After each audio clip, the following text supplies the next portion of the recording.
Hi guys, how's it going? Even though it's not raining today, it's still kind of cold outside. So Ethan and I decided to snuggle up on the couch while he's eating his lunch here, finishing up, and we're gonna read. We've got our cozy doggos here with us to keep us nice and warm. And today we're gonna read a book by Roald Dahl, who has written a bunch of amazing stories. I'm sure you guys have heard of, read, or seen some of the movies of some of the more popular ones, like Charlie and the Chocolate Factory, the BFG, or Witches, which is always a good one. But today I'm reading you one of his shorter stories. It's called The Magic Finger. So let's start and see how it goes. The farm next to ours is owned by Mr. and Mrs. Gregg. The Greggs have 2 children, both of them boys. Their names are Philip and William. Sometimes I go over to their farm and play with them. I am a girl. And I'm 8 years old. Philip is also 8 years old. William is 3 years older. He is 10. What? Oh, all right then. He's 11. Last week, something very funny happened to the Gregg family, and I'm going to tell you about it as best as I can. So it looks like there she is, and there are the 2 boys, the 2 Gregg boys in the tree. Now, the one thing that Mr. Gregg and his 2 boys love doing more than anything else is to go hunting. Every Saturday morning, they would take their guns and go off to the woods to look for animals and birds to shoot. Even Philip, who was only 8 years old, had his own gun. I can't stand hunting. I just can't stand it. It doesn't seem right to me that men and boys should kill animals just for the fun they get out of it. So I used to try to stop Philip and William from doing it. Every time I went over to their farm, I would do my best to talk them out of it, but they only laughed at me. I even said something about it once to Mr. Gregg, but he just walked past me as if I wasn't even there. Then, one Saturday morning, I saw William and Philip coming out of the woods with their father, and they were carrying a lovely young deer. It made me so cross that I started shouting at them. The boys laughed and made faces at me, and Mr. Gregg told me to go home and mind my P's and Q's. Well, that did it. I saw red. And before I was able to stop myself, I did something I never meant to do. I put the magic finger on them all. And there's her magic finger. Oh dear, I even put it on Mrs. Gregg, who wasn't there. I put it on the whole Gregg family. For months, I had been telling myself that I would never put the magic finger upon anyone again. Not after what happened to my teacher, old Mrs. Winter. Poor old Miss Winter. One day we were in class and she was teaching us spelling. "Stand up," she said to me, "and spell cat." "That's an easy one," I said. K-A-T. "You are a silly little girl," Mrs. Winter said. "I am not silly," said the little girl, I cried. "I am a very nice little girl." "Go and stand in the corner," Mrs. Winter said. Then I got cross and I saw red. I put the magic finger on Mrs. Winter, good and strong, and almost at once, guess what? There's Mrs. Winter talking to her. Whiskers began growing out of her face. They were long black whiskers, just like the ones you see on a cat, only much bigger. Oh, and how fast they grew. Before we had time to think, they were out to her ears. Of course, the whole class started screaming with laughter. And then Mrs. Winter said, "Will you be so kind as to tell me what you find so madly funny? All of you." And with that, she turned around to write something on the blackboard, and she had grown a tail as well. It was a huge, bushy tail. I cannot begin to tell you what happened after that. But if any of you are wondering whether Miss Winter is quite all right again now, the answer is no. And she never will be. Uh-oh. Look at that tail she grew. The magic finger seems pretty powerful, doesn't it? The magic finger is something I have been able to do all my life. I can't tell you just how I do it because I don't even know myself. But it always happens when I get cross and when I see red. I get very, very hot all over. Then the tip of my finger on my right hand begins to tingle most terribly. All of a sudden, a sort of flash comes out of me, a quick flash, like something electric. It jumps and touches the person who has made me cross. And after that, the magic finger is upon him or her, and things will begin to happen. Well, that magic finger was now upon the whole Gregg family, and there was no taking it off again. I ran home and waited for things to happen. They happened fast. I shall now tell you what those things were. I got the whole story from Philip and William the next morning, after it was all over. There's that electric shock she was talking about.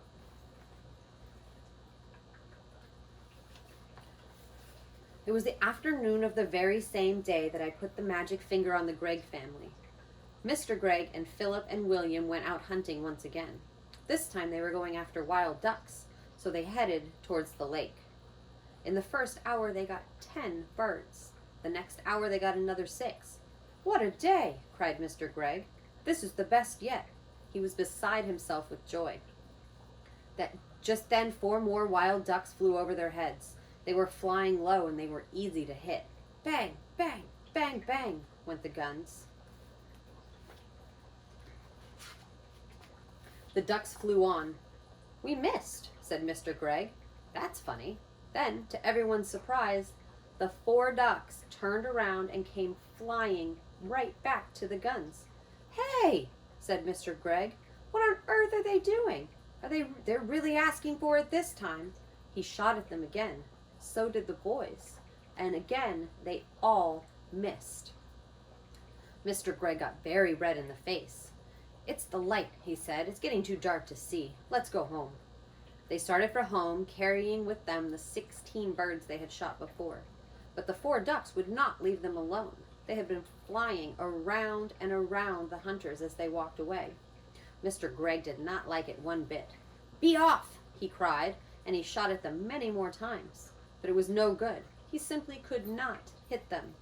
All the way home, the 4 ducks flew around in the sky above their heads, and nothing would make them go away. There they are, bothering them.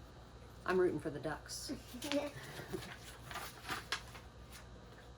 Late that night, after Philip and William had gone to bed, Mr. Gregg went outside to get some wood for the fire. He was crossing the yard when all at once he heard the call of a wild duck in the sky. He stopped and looked up. The night was very still, and there was a thin yellow moon over the trees on the hill, and the sky was filled with stars. Then Mr. Gregg heard the noise of wings flying low over his head, and he saw the 4 ducks dart against the night sky, flying very close together. They were going around and around the house. Mr. Gregg forgot about the firewood and hurried back indoors. He was now quite afraid. He did not like what was going on, but he said nothing about it to Mrs. Gregg. All he said was, "Come on, let's go to bed. I feel tired." So they went to bed and to sleep. There are those ducks in the night, pestering Mr. Gregg. When morning came, Mr. Gregg was first to wake up. He opened his eyes. He was about to put out his hand for his watch to see the time, but his hand wouldn't come out. "That's funny," he said. "Where's my hand?" He lay still, wondering what was up. Maybe he had hurt that hand in some way. He tried the other hand, but it wouldn't come out either. He sat up. Then, for the first time, he saw what he looked like. He gave a yell and jumped out of bed. Mrs. Gregg woke up, and when she saw Mr. Gregg standing on the floor, she gave a yell too. For he was now a tiny little man. He was maybe as tall as the seat of a chair, but no taller. And where his arms had been, he had a pair of duck wings instead. Look at him, he's just about as tall as the bed.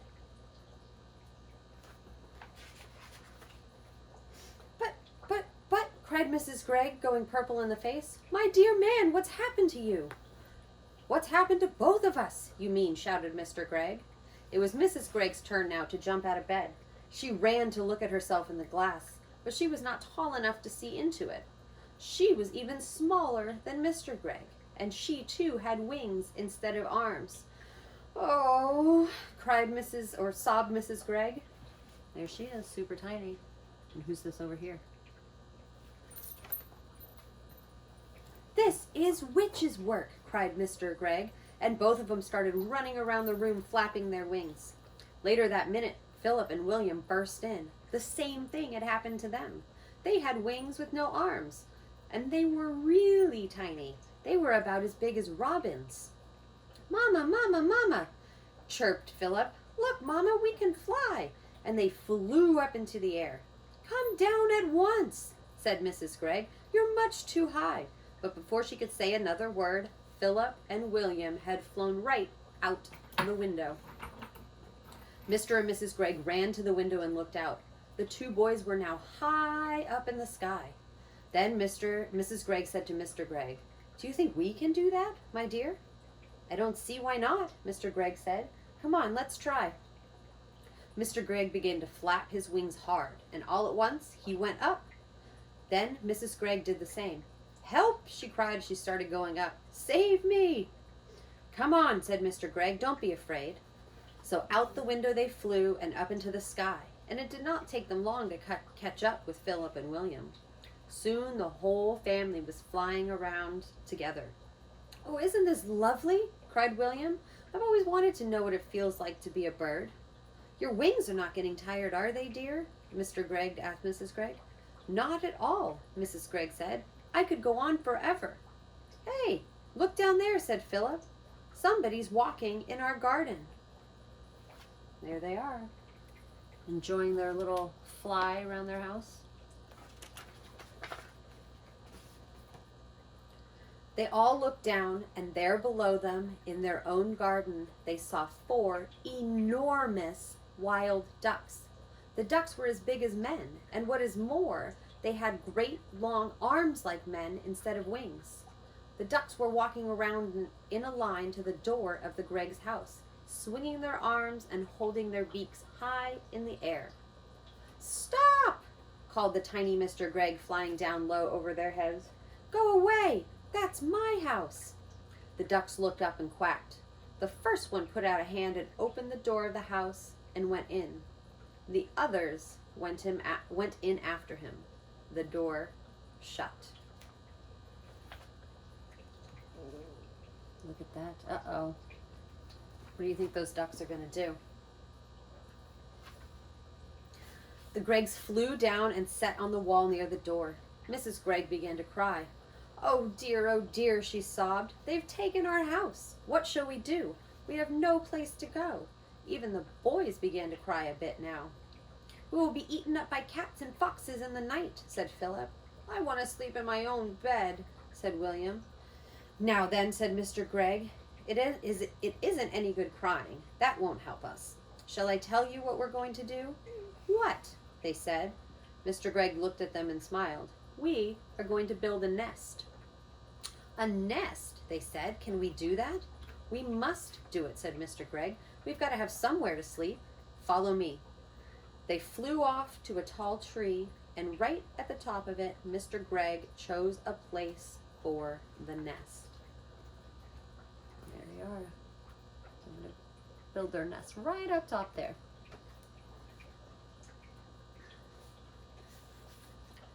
Now, we want sticks, he said. Lots and lots of little sticks. Off you go, all of you, and find them and bring them back here. But we have no hands, said Philip. Then use your mouths. Mrs. Gregg and the children flew off. Soon they were back, carrying sticks in their mouth. Mr. Gregg took the sticks and started to build the nest. More, he said. I want more and more and more sticks. Keep going. The nest began to grow. Mr. Gregg was very good at making the sticks stick together. There's their nest starting to come together.